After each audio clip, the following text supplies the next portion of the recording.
I remember the first few times we met, you wouldn't even look at me.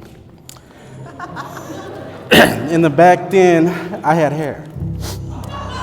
But through many years, many missed opportunities, and many, many prayers, you finally noticed me and older and bolder me. It took a miracle and Grandpa cornering me at church one morning just to get me to call you. Little did I know that phone call would be life-changing. Tong, Pa, my babe, it hasn't been an easy journey to find you.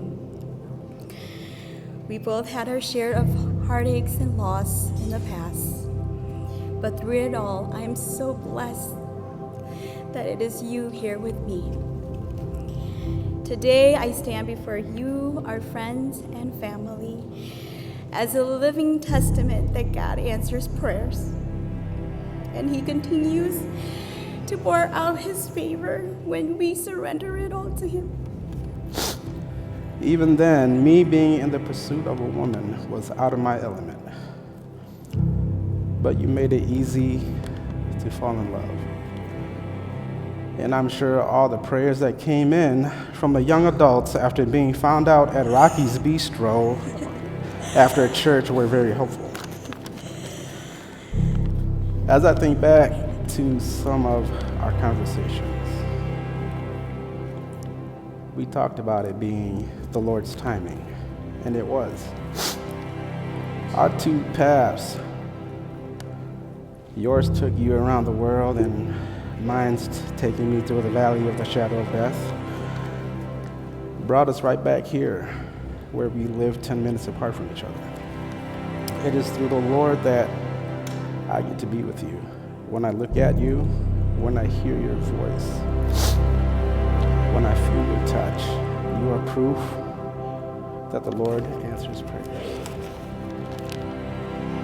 Before our first kiss, our first touch, our first date, before I even really met you, I knew it was going to be you.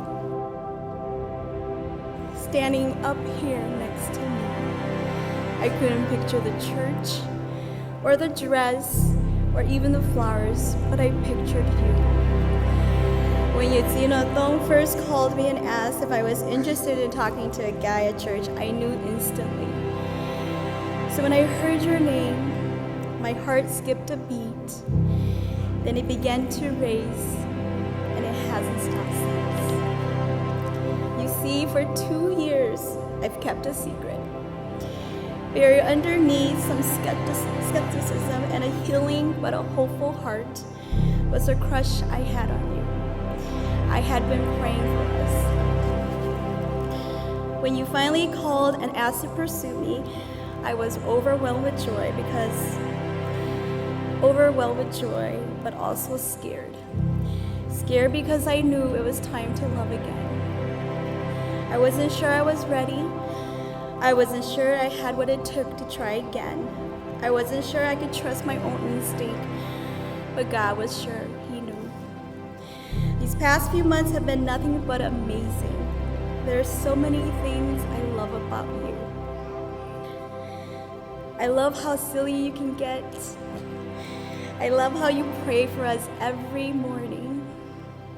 I love how you respect me by never crossing my boundaries.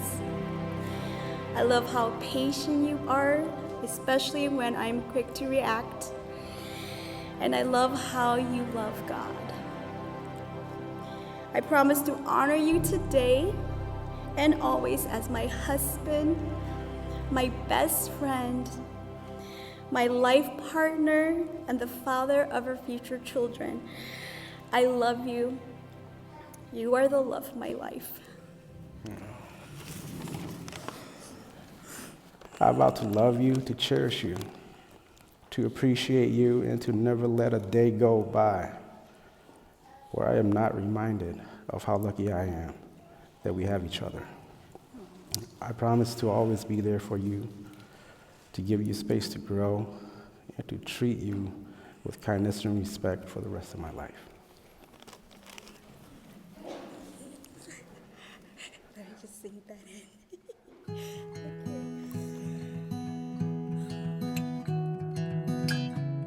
Pakou and I met when I was a board member and she was working for a nonprofit that I was sitting on. And I was like, I remember this so clearly. We were in the parking lot and I was like, hey, don't I know you? And she was like, no, I don't think so. I'm like, I swear I've seen you before. She goes, maybe I just have one of those faces. So we introduced ourselves. I'm proud to call this gentleman here on my left that he's a true brother in Christ. He's stood with me through thick and thin. He's blunt, I'll tell you that, but he's true to himself, and deep inside, he's a really loving guy. I remember Pakou was going to Laos, and she had asked for all these donations, and we were all preparing for donations for her. And I remember her passion for overseas, and so that's kind of where we both connected. And in 2014, neither of us had a job. I had just lost my job, and Pakou was just kind of like, just came back from Laos and didn't know what to do. So we made our way to Thailand. Now, when Tong told me that he was dating someone I knew from church, I didn't believe him. He wouldn't tell me who it was, and then when he finally said it was Pakou, I was like, are you kidding me? These guys have probably known each other for the longest time. I just want to say, on a more serious note, that to Pakou, while many seasons have come and gone, I want you to be encouraged for knowing that, this is the season that highs and lows.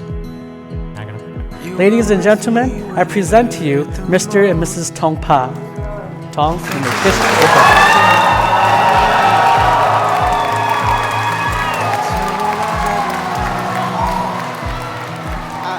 I don't know if you guys know, but we were both in our later 30s, and we were both kind of just like, where did we go wrong in our life?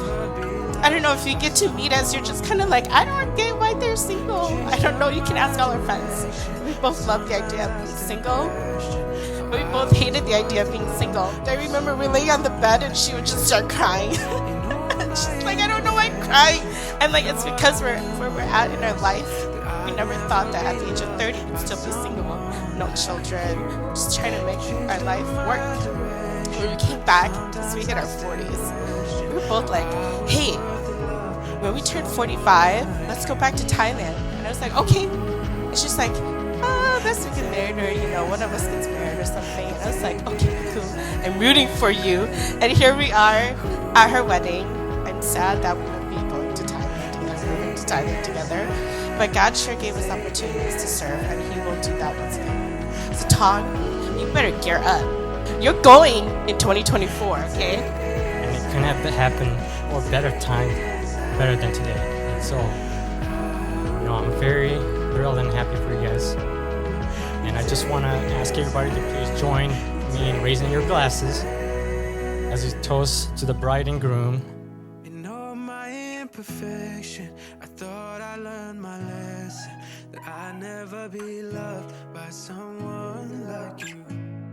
You've changed up my direction, but sometimes I still question how I was worth the love of someone like you.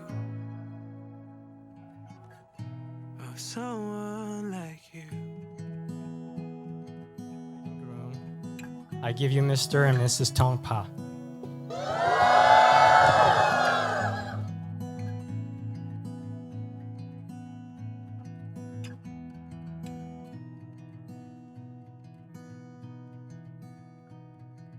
Hold you close.